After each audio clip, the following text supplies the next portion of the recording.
ایک بھائی نے کہا کہ میں عمرے کے لیے گیا تو وہاں پھر عمرہ کر کے ہم عرفات اور مینا وغیرہ کی زیارت کے لیے چلے گئے، تو مجھے خیال آیا کہ کیا وہاں سے واپس آتے ہوئے احرام باندھنا ہوگا؟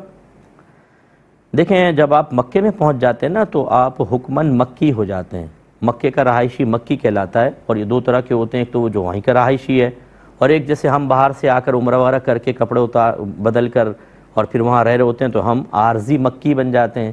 ان دونوں کے لیے احرام کی پابندی اس وقت لازم ہوگی جب یہ حدود حرم سے باہر ہو جاتے ہیں، ان کے لیے وہ میقات ہے۔ حدود حرم سے باہر ہو گئے، اب اندر داخل ہونا ہو تو احرام کے بغیر داخل نہیں ہوں گے، لیکن اس میں بھی شرط یہ ہے کہ آپ حدود حرم سے باہر نکلے اور میقات سے باہر نہیں گئے، حدود حرم سے باہر جیسے جدہ تک چلے گئے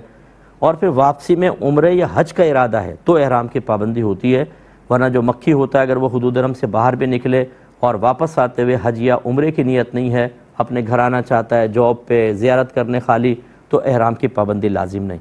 تو خلاصے کلام یہ ہے کہ آپ جب مینا عرفات گئے تو یہ حدود حرم میں ہے، اس لیے تو مینا میں قربانی کرتے ہیں، تو آپ تو نکلے ہی نہیں، اور فرض کر لیں آپ حدود حرم سے باہر نکل جاتے تو پھر آپ کی نیت دیکھی جاتی کہ آپ واپس جو مکے میں آ رہے ہیں وہ حج یا عمرے کی نیت سے آ رہے ہیں تو احرام کی پابندی لازم ہوتی، ورنہ نہیں۔ آپ سب جانتے ہیں جو عمرہ کرتے ہیں پھر وہ اگلے عمرہ کرنے کے لیے حدود حرم سے باہر جاتے ہیں، یعنی مسجد عائشہ،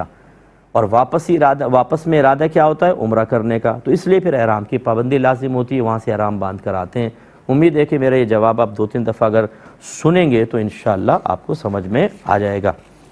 ایک دو